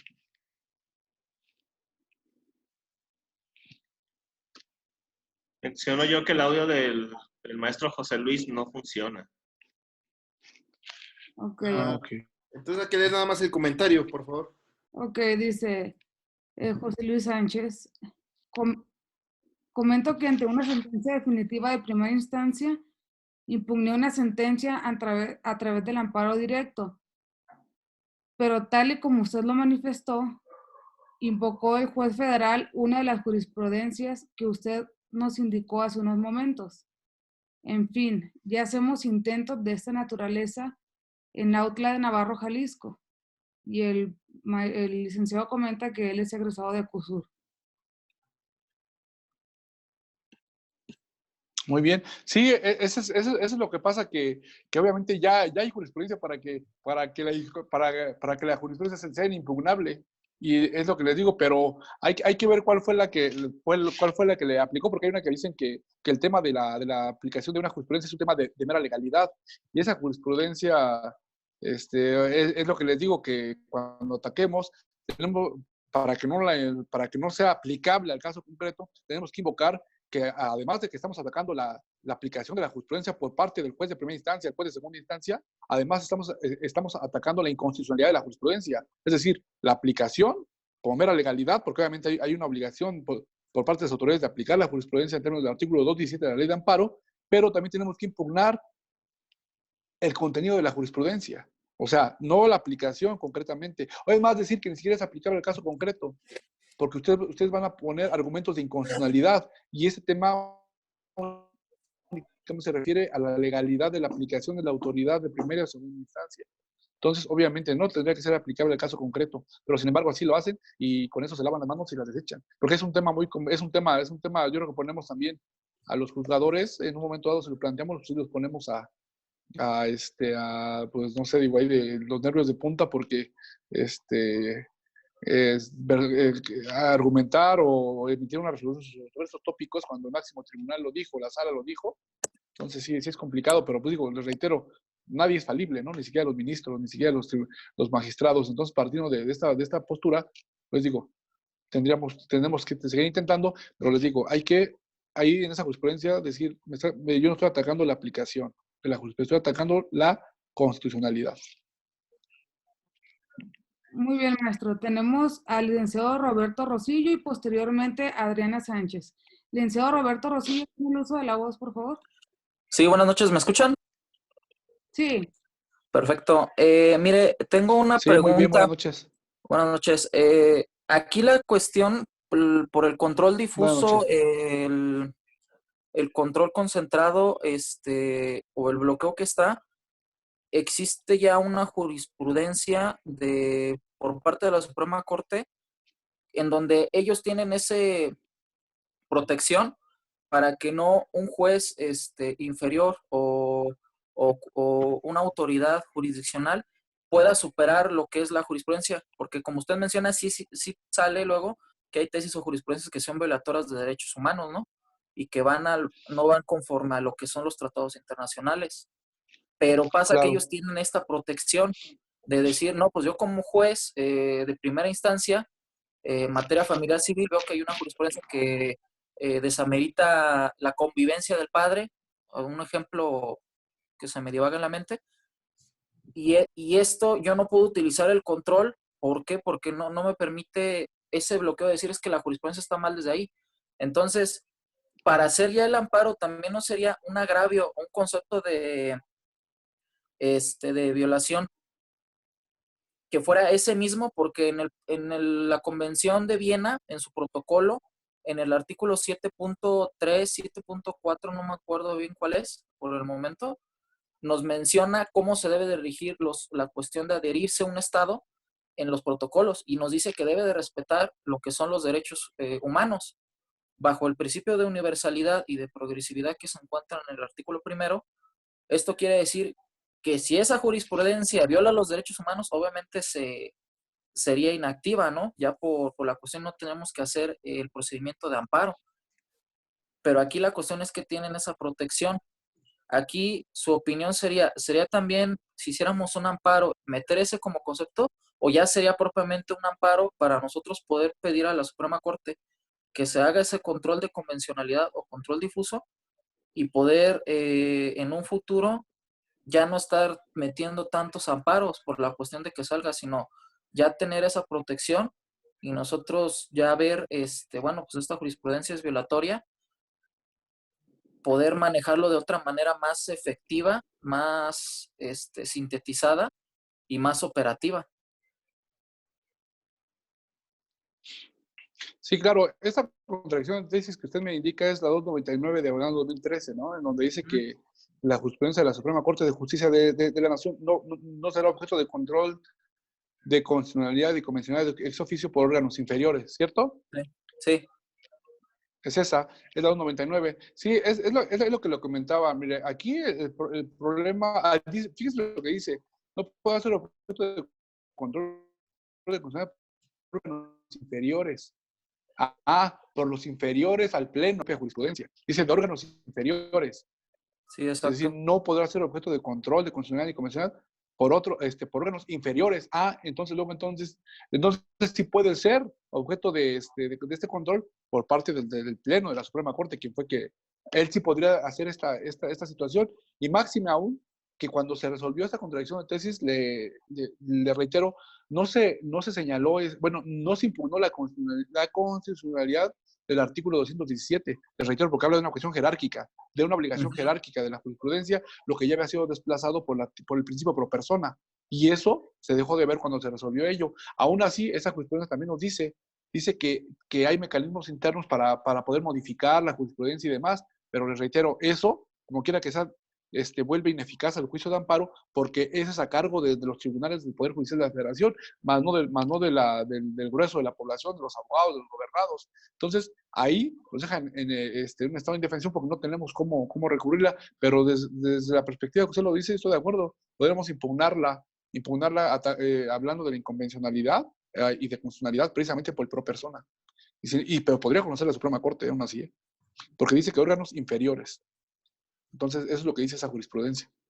Podría argumentar, ustedes en sus argumentos de amparo, de los recursos, saben que tenemos que poner todas las ideas tendientes, o sea, a persuadir a los jueces para que nos den la razón, pero usted dice que ahí está por el artículo este de la Convención de Viena, pues digo, no sale sobrando, ¿no? Porque obviamente con el 7 y con el 27 de la Convención de Viena, pues estamos diciendo, oye, Estado, tú tienes la obligación de respetar los derechos de los derechos humanos de base convencional. Sin embargo, lo estás desacatando con esta contradicción de tesis, a ver qué dirían.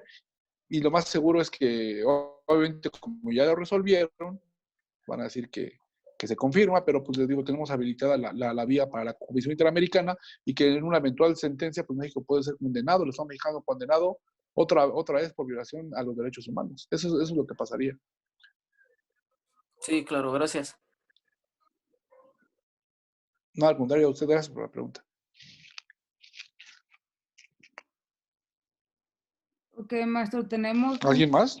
Sí, un comentario, bueno, pregunta, de la licenciada Fabiola, pero no le vamos a abrir el micrófono porque nos comenta que no está imposibilitada para ello. Sí, claro. Si le podré decir qué jurisprudencia es la que señala la aplicación que es un acto de legalidad. El registro, por favor. Sí, claro. Sí, déjeme buscarla. Déjeme buscarla. Por aquí la debo de tener.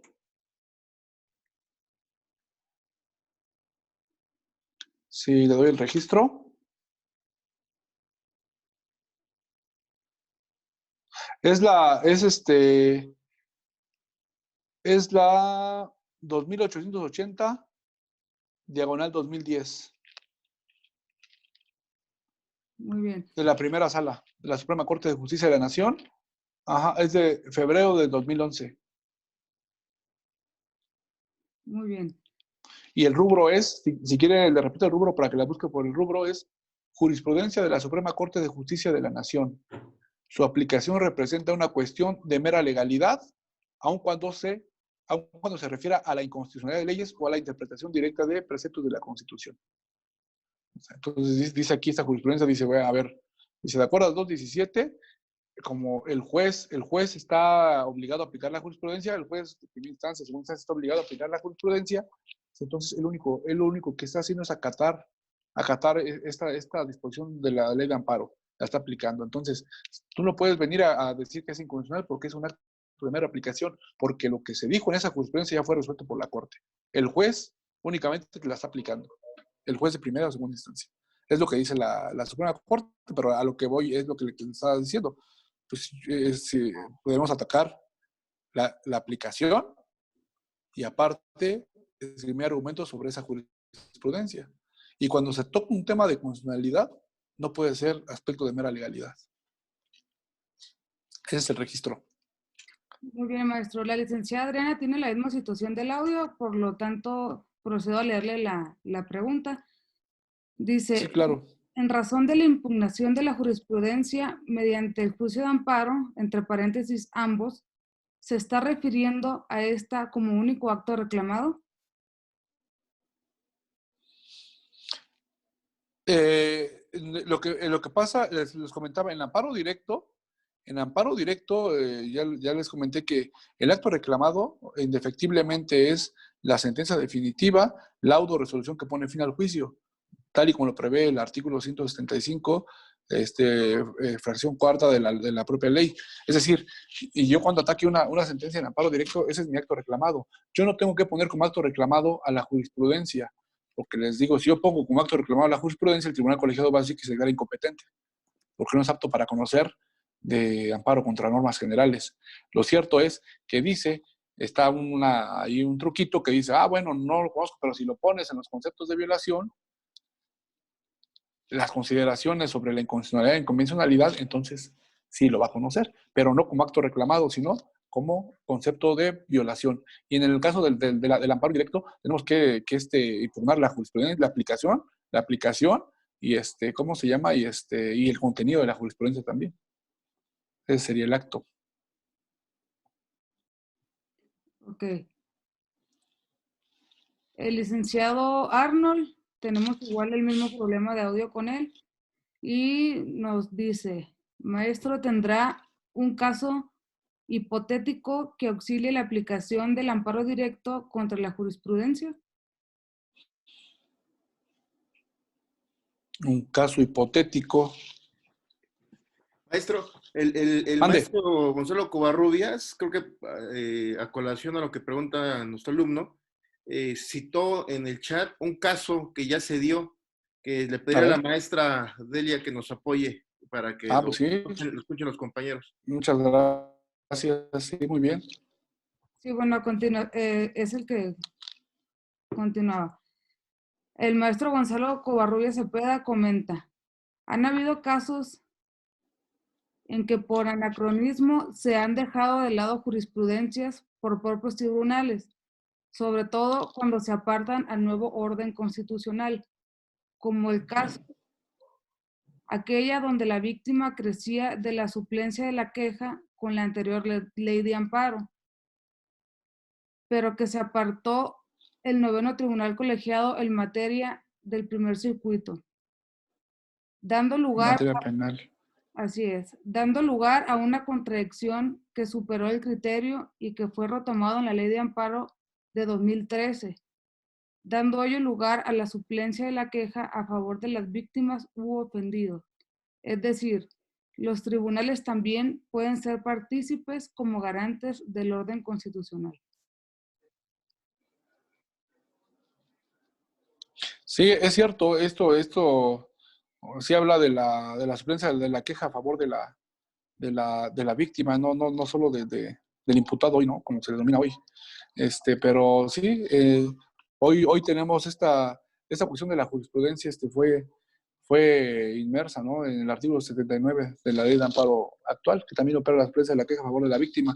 Y sí, es cierto, o sea, yo no estoy diciendo que no se tengan esta posibilidad, y obviamente los tribunales colegiados, la Suprema Corte también tiene la posibilidad de hacer esta función. La situación es de que el descomento está al arbitrio a que ellos manejen esta situación, esa institución para poder modificar la jurisprudencia. Les comentaba únicamente que el gobernado no tiene esa posibilidad. No tenemos la posibilidad nosotros de iniciar ese mecanismo, sino por eso tenemos la acción de amparo para poder intentarlo.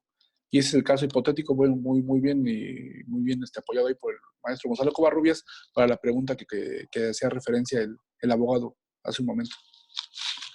Tenemos un comentario de José Luis Sánchez Velasco, y dice así, en amparo directo se deben de hacer valer todas las violaciones procesales, así como la inconstitucionalidad o inconvencionalidad de la jurisprudencia.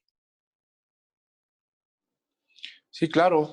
O sea, hay argumentos de convencionalidad. Fíjense, nosotros podemos, pues, en nuestros amparos podemos establecer argumentos de constitucionalidad, de convencionalidad y de legalidad. Entonces, no nos restringe en ese sentido nuestra ley de amparo. Lo cierto es que las cuestiones de mera legalidad, más bien la Suprema Corte va a resolver las cuestiones meramente constitucionales, meramente de planteamientos de constitucionalidad y de inconvencionalidad propiamente. Y esto por ahí, parece que es el artículo 96 de la ley de amparo, donde nos dice esta supuesto únicamente toca de cuestiones de constitucionalidad y convencionalidad. Cuestiones de mera legalidad se tiene que establecer, pero ya no entra ese estudio.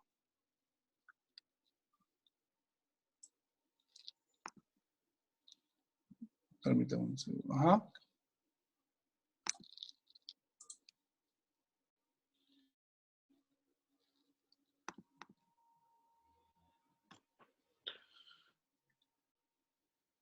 Fíjense, le cito el artículo 96 de la ley de amparo.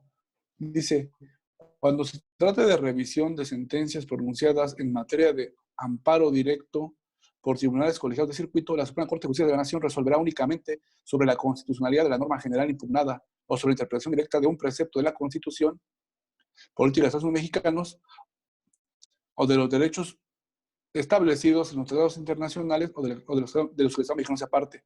Es decir, cuando hablamos de este tipo y de estas cuestiones la cuestión propiamente constitucional es la que resuelve la Suprema Corte. Únicamente tópicos de esa naturaleza los pueden hacer, obviamente tenemos que argumentar lo que tenemos con legalidad, constitucional y convencionalidad, pero a lo que le corresponde a la Corte es resolver cuestiones de convencionalidad y constitucionalidad. Muy bien. Compañeros, ¿tienen alguna otra pregunta o algún comentario para el maestro? En este momento les estoy abriendo cámara a todos. Se les envía una invitación. Ustedes me tendrían que aceptar la invitación al video. Y esto es para que ustedes se puedan despedir personalmente del maestro. Si tienen alguna otra pregunta, algún comentario, me lo escriben o levantan la manita.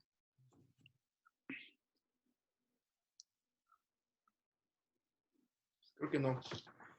Maestro, pues le agradecemos mucho que sea parte de este gran esfuerzo que estamos haciendo para seguir contribuyendo a la profesionalización de los abogados en nuestro país y sobre todo comentar a nuestros alumnos que estos espacios, pues no, la visión es que no sea tan acartonado, sino generar debate y difundir ideas disruptivas como lo que es este tema, ¿no? De poder, mediante el amparo, impugnar la jurisprudencia. Maestro, pues le agradecemos mucho su presencia en línea. Un honor, como siempre, tenerlo con nosotros. Y le doy el uso de la palabra a la maestra que les va a compartir un mensaje. Gracias. Sí, muchas gracias, maestro. Excelente su exposición, como siempre. Bueno, aquí tenemos, le voy a leer unos comentarios. Adriana le dice gracias. María Araceli también, gracias, todo bien. Elsa Salgado, compañera de aulas, dice gracias, a quien saludo también con mucho gusto, dice gracias por la oportunidad de escuchar el tema, muy interesante y tampoco explorado. José Luis Sánchez, muy agradecido con la excelente conferencia. Jorge Toral, excelente cátedra, muchas gracias. El maestro González Covarrubias dice felicidades, estuvo muy bien, muy buena la dinámica, es como una moderación del discurso. Adriana Sánchez, muchas gracias. Francisco Campos, excelente y novedoso tema, gracias. Guillermo Alonso, muchas gracias por compartir su conocimiento, sobre todo de una materia tan técnica y que se enseña en las universidades de forma tan poco actualizada. Carmen, excelente, muchas gracias. Emanuel, muchas gracias, excelente ponente y muy entendible. Bueno, con excepción de las fallas de internet, bueno, sí, entendemos ahí el comentario. El licenciado Enrique, mucho gusto, licenciado, en saludarlo.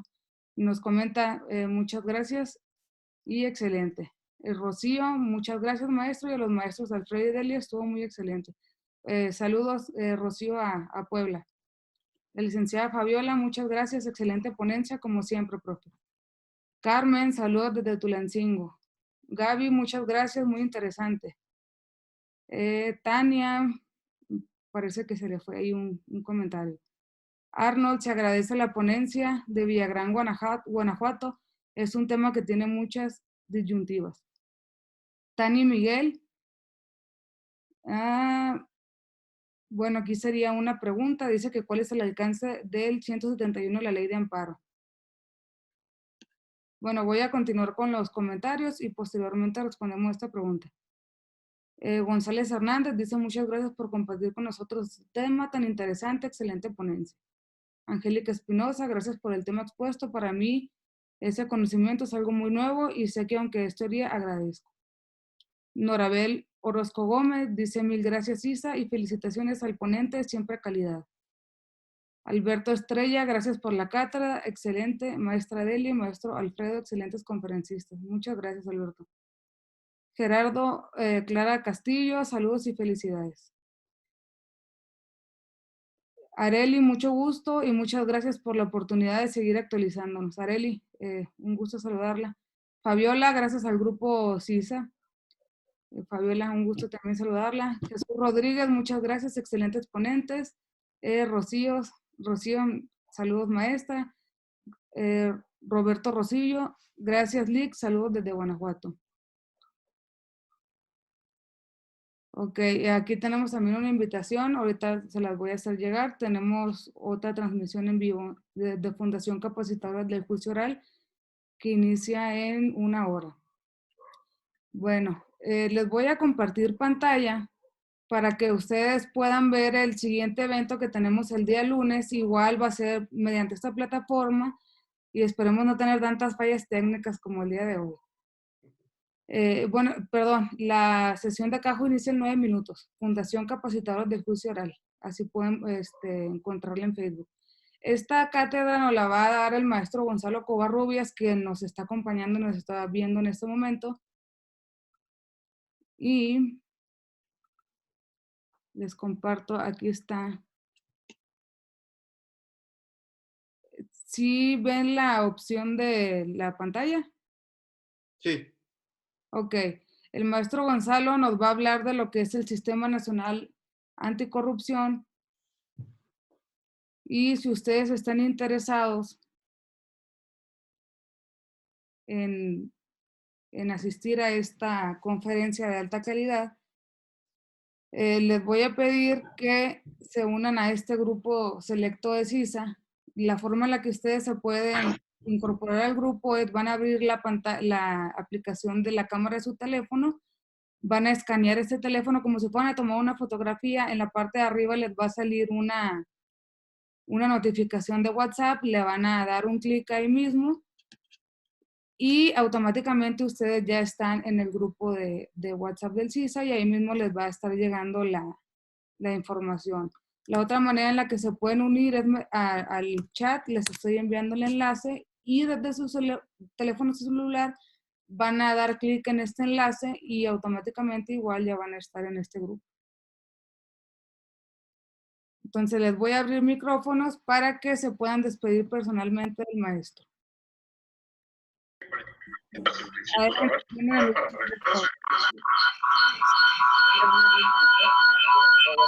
Maestro, muchas gracias. Hasta pronto.